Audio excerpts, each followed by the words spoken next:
गांव के कच्चे मकान में सुखराम चारपाई पर पसरा हुआ था। ऊपर का पंखा बेजान पड़ा था। गर्मी मानो आग बरस रही हो। सुखराम का गला सूख कर अटका जा रहा था। वहीं मीना रसोई के दरवाजे पर खड़ी थी। हाँ, क्या कर रहे तू?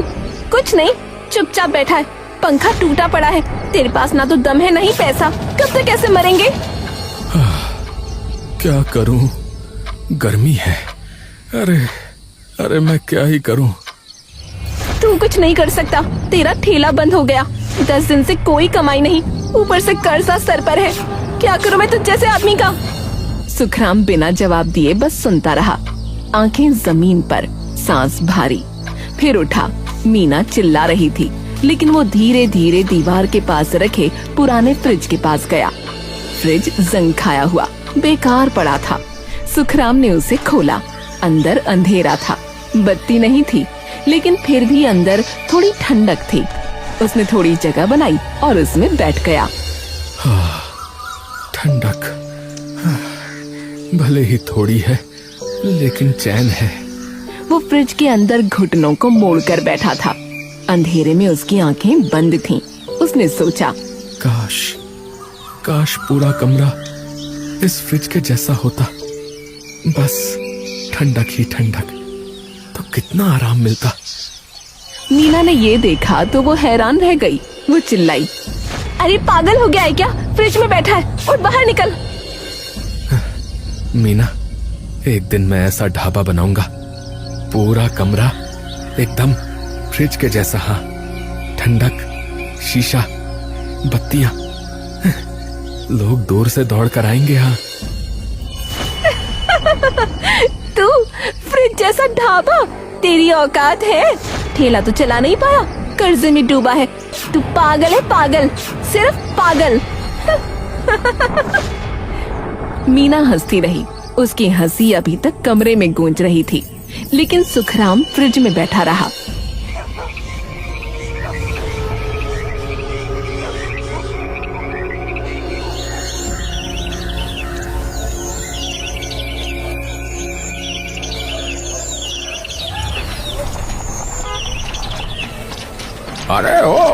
अरे कौन आया रे इतनी बड़ी गाड़ी में? अरे भैया, लगता है कोई बड़ा आदमी है। अरे देखें कौन है।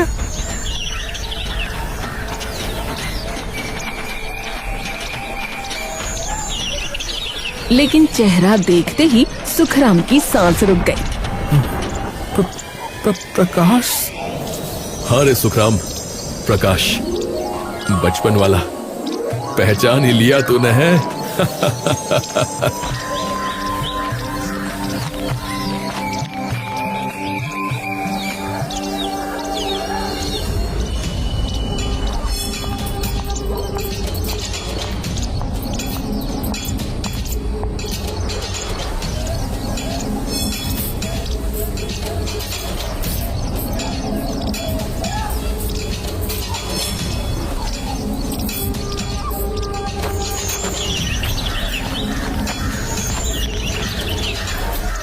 अरे प्रकाश जी, आप इतने सालों बाद? हाँ भाभी, बस यूं ही सोचा अपने सुखराम से मिलता चलूं। प्रकाश अंदर आया। उसने चारों तरफ देखा। टूटा हुआ पंखा, गिरी हुई छत की प्लास्टर।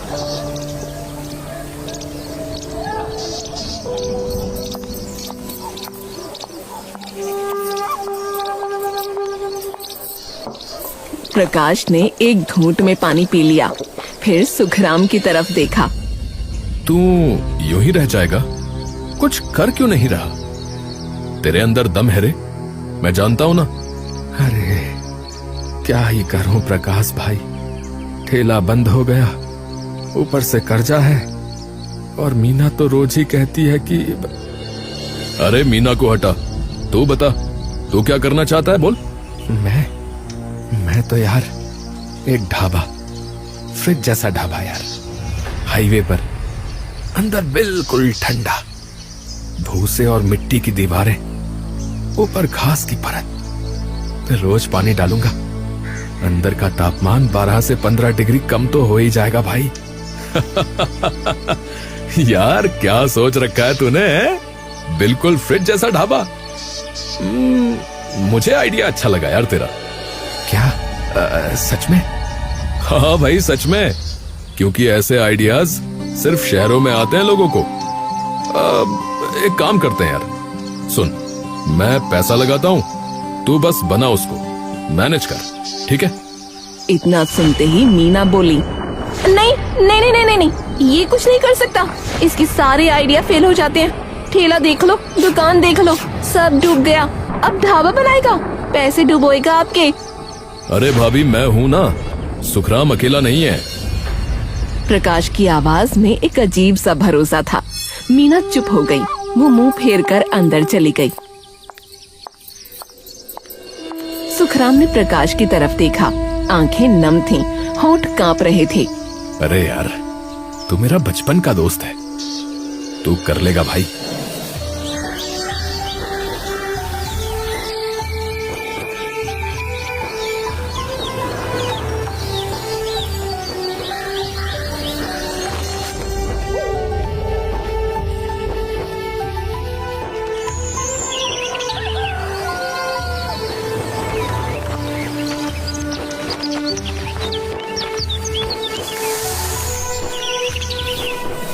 ऐसा कर, तू दरवाजा ना भारी रख, अंदर की लाइट नीली रख, और ठंडक का एहसास होना चाहिए। हाँ हाँ भाई, बिल्कुल वैसा ही बना रहा हूँ। कुछ हफ्ते की मेहनत के बाद वो ढाबा बनकर तैयार हो गया। बाहर से बिल्कुल फ्रिज जैसा, ऊपर बड़े बड़े अक्षरों में लिखा था फ्रिज ढाबा। हो गया, हो गया, बस बना ही दिया मैंने। वो घर पहुंचा। क्या हुआ, इतनी जल्दी आ गया? मीना, मीना, ढाबा तैयार हो गया, फ्रिज ढाबा। आज मैं लेकर जाऊंगा तुझे, देखना। मुझे कोई मतलब नहीं इन सब से, ना मैं देखूंगी ना आऊंगी। सुखराम खड़ा रहा। उसके चेहरे से मुस्कान गायब हो गई। वो चुपचाप घर से बाहर निकल गया।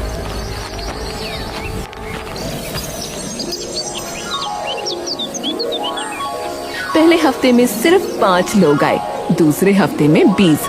1 महीने बाद पूरे हाईवे पर बात होने लगी। आओ जी, ओ जी, हमने सुना है फ्रिज ढाबा। ओ जी, अंदर जाओ तो कंपन हो जाए जी। ओ बाहर 40 डिग्री हो चाहे 50, अंदर तो जी 20 ही है। आओ जी, ओ जी सच में? ओ जी मैं झूठ क्यों बोलूंगा। ओ चलो आज मैं ले चलता हूँ तुझे भाई। सुखराम ने 2 काम वाले लड़के रख लिए, गोला और रामकिशन। सुखराम अब रातें ढाबे पर बिताने लगा। मीना अकेले घर में रहती, उसे कोई फर्क नहीं पड़ता था।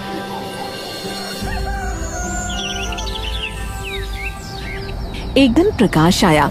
वाह यार, क्या बनाया है तूने, सच में फ्रिज जैसा। मैंने सोचा भी नहीं था कि इतना अच्छा बनेगा। अरे यार, सब तुम्हारी ही वजह से, तुम ना होते तो। अरे चुप यार, न जाने क्या क्या बोलता रहता है। मैं तो बस मदद कर रहा था यार, मेहनत तो तेरी ही है। सुन, एक बात बता, मीना कैसी है? वैसी ही, पहले ही जैसी, गुस्सा और रोज लड़ाई। लेकिन अब मैं सुनता नहीं, बस ढाबा संभालता हूँ। बहुत देर तक बातें की, पुरानी यादें, नए सपने। रात गहरी हो गई। प्रकाश चला गया। सुखराम ढाबे के बाहर बैठा था। उसने ढाबे की तरफ देखा। वो सोच रहा था, कम से कम मेरा दोस्त तो है जो समझता है मुझे।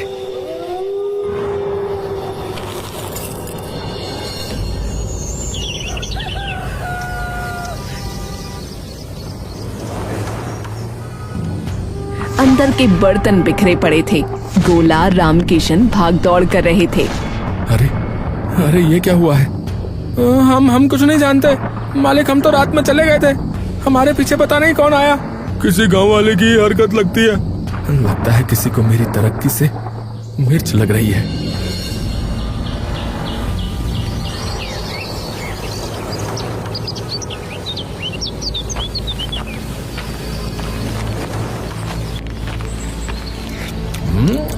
अरे थू थू थू। अरे अरे इसमें तो नमक है भाई। अरे जलेबी में नमक कौन डालता है? हाँ? पागल हो गए हो क्या? अरे नहीं नहीं, ये नहीं हो सकता। सुखराम ने जलेबी चखी, सच में नमक था। उसका चेहरा उतर गया। उसने गोला की तरफ देखा। अरे गोला, अरे गोला, ये क्या है रे? मालिक, मालिक मैंने नहीं डाला, मैं कसम खाता हूँ, मैं कभी ऐसा नहीं कर सकता। सुखराम खड़ा रहा। उसके दिमाग में एक ही बात घूम रही थी, कोई उसकी सफलता से जल रहा है, कोई उसे बर्बाद करना चाहता है, पर कौन? कौन है वो? कौन जल रहा है मुझसे? कौन कर रहा है ऐसा? थोड़े ही दिनों में फ्रिज ढाबे की चमक फीकी पड़ने लगी। अंदर की ठंडक कम हो गई। भूसे की दीवारें सूख गईं। छत पर पानी डालने के बाद भी नमी नहीं टिकती थी। ओ जी, पहले जैसी बात नहीं है। पहले अंदर जाते ही ठंड लगती थी, अब तो बस पंखा चल रहा है जी। ओ हाँ यार, और ढाबा तो ठीक है, पर फ्रिज वाला मजा नहीं रहा। सुखराम के माथे पर पसीना था। अब वो गर्मी का नहीं था, टेंशन का। उसने तुरंत गोला और रामकिशन को बुलाया।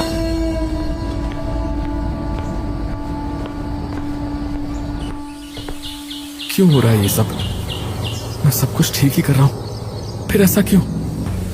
पता नहीं मालिक, क्या दिक्कत है? हाँ पता नहीं मालिक। अब सुखराम की नजर गोला और रामकिशन पर शक से पड़ने लगी। वो उनके हर हाव भाव पर गौर करता। रात को वो देर तक ढाबे पर अकेले बैठता। एक रात अंधेरा घना था। आधी रात के करीब सन्नाटा था। तभी आवाज आई, खट खट खट, जैसे कोई दीवार खोद रहा हो। हाँ? ये क्या हो रहा है? ये कैसी आवाज है? उसने मोबाइल की लाइट जलाई। बाहर आया, कोई नहीं, खाली सड़क, सन्नाटा। वो वापस अंदर गया। तभी उसकी नजर दीवार पर पड़ी। एक छोटा सा छेद, भूसा बाहर निकला हुआ था।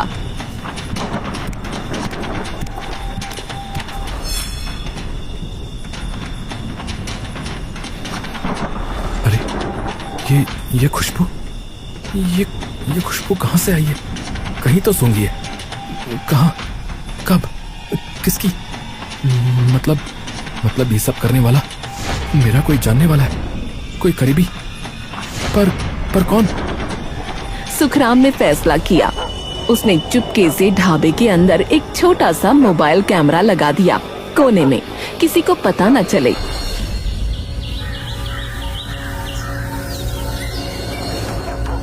रात के ठीक 2 बजे बुरके में कोई अंदर आया। सुखराम की आंखें फटी रह गईं। मीना, ये नहीं हो सकता। उसने बार बार फुटेज देखी, रुक रुक कर, जूम करके, मगर हर बार वही चेहरा, मीना, उसकी अपनी बीवी।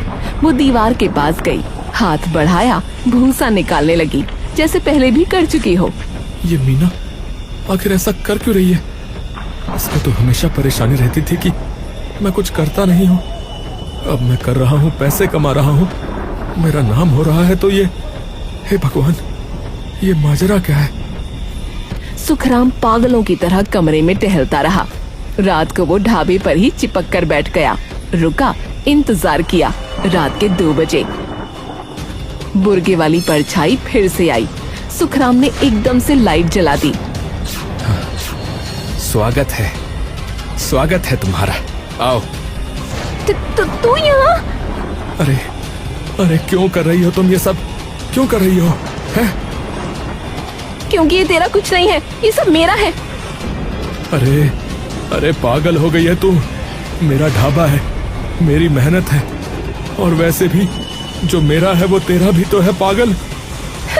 तेरी मेहनत, प्रकाश का पैसा, और मैं सिर्फ देखती रहूं। तू बन रहा है राजा और मैं रहूं रंक। अरे तू पागल है क्या? मैं राजा बनूंगा तो तू रानी बनेगी ना। अरे पर तूने भूसा निकाला, पूरे ढाबे की कूलिंग खराब कर दी, जलेबी में नमक डाला। हाँ, मैंने किया। रुक, बड़ी जोर से बोल रही है, मैंने किया। रुक, पुलिस बुलाता हूँ, रुक। पुलिस? क्या सबूत है तेरे पास? कैमरे में मैं हूँ तो क्या हुआ? मैं तेरी बीवी हूँ।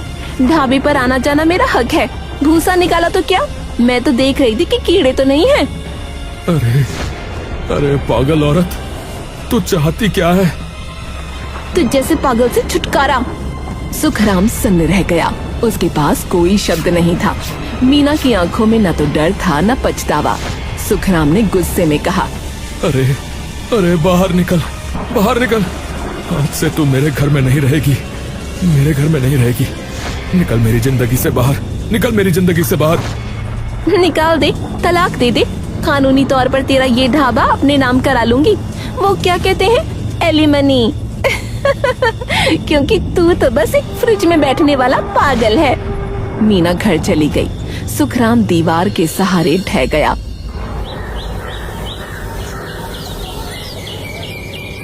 अगले दिन उसने मीना को घर से निकाल दिया।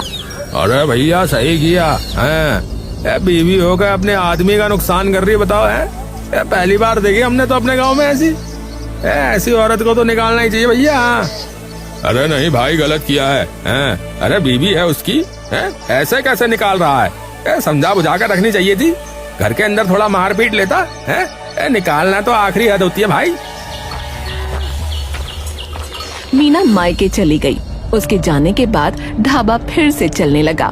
सुखराम ने सब कुछ ठीक कर दिया। 3-4 दिन में सब सामान्य हो गया।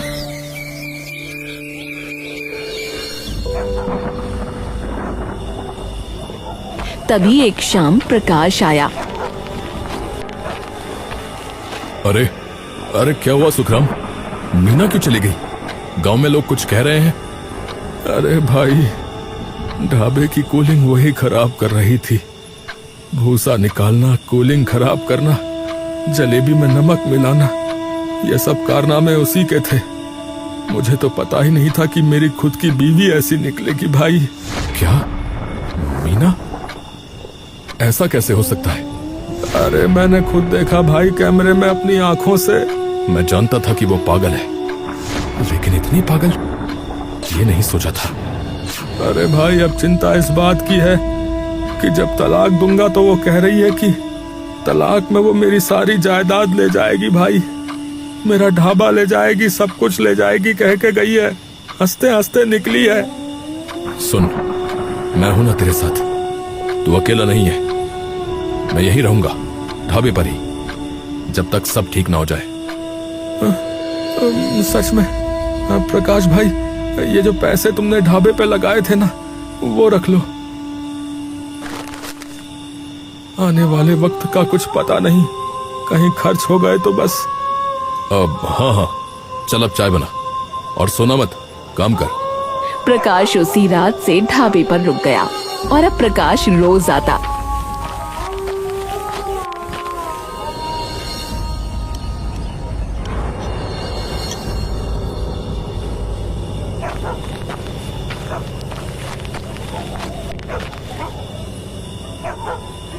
कभी मदद के बहाने, कभी रात को भी रुक जाता। सुखराम ने देखा ढाबा पहले से ज्यादा चल रहा था, पर उसके दिमाग में एक ही बात घूम रही थी, एलिमनी, तलाक, उसका ढाबा, उसकी मेहनत। सुखराम, अरे तू सो जा भाई, मैं संभाल लूंगा। आज रात मैं यहीं हूँ। अरे नहीं यार, मैं थोड़ी देर और काम करूंगा, कल बहुत काम है। सुखराम ने अपनी जेब टटोली। फोन नहीं था, घर पर भूल आया था। वो उठा। अरे मैं अभी आया भाई, अपना फोन तो मैं घर पर ही भूल गया। हाँ हाँ जा, मैं हूँ यहाँ पर। सुखराम घर गया, फोन उठाया।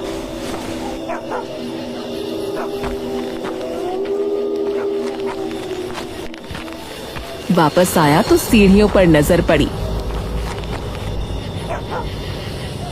प्रकाश ऊपर बैठा था, फोन पर बात कर रहा था।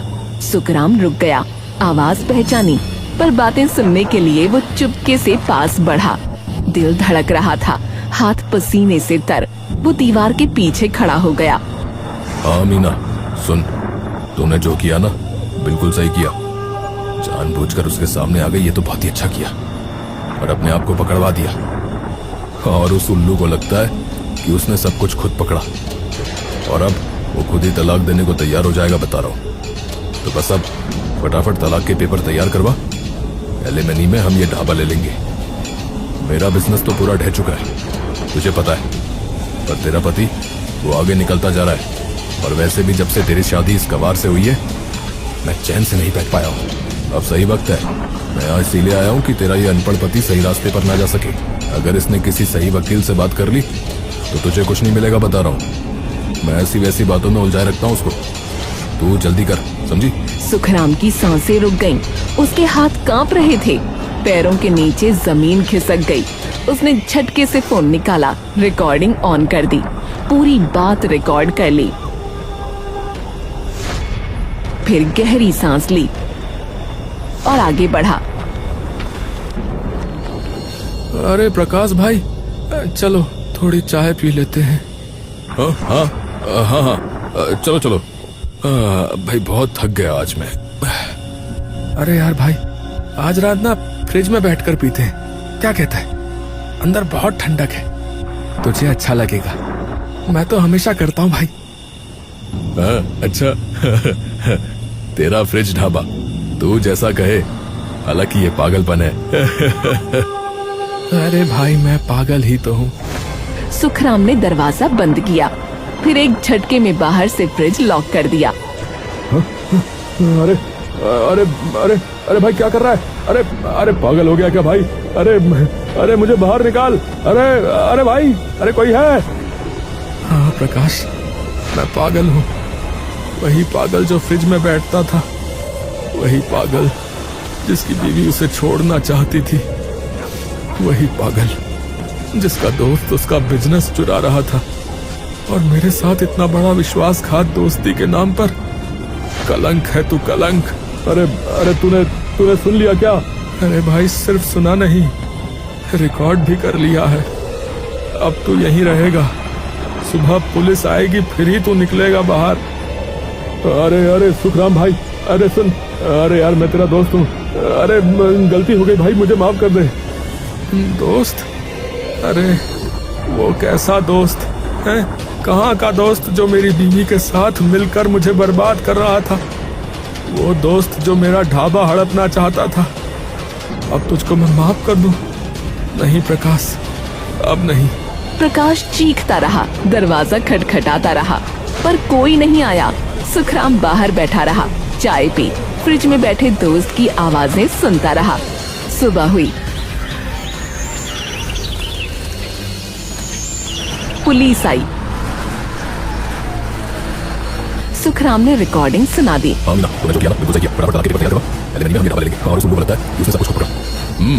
तुमने सही किया, ऐसे लोगों को सबक सिखाना जरूरी है। मैंने कभी नहीं सोचा था कि मेरा अपना दोस्त और मेरी अपनी बीवी, पर अब सब ठीक है। प्रकाश और मीना दोनों गिरफ्तार हो गए।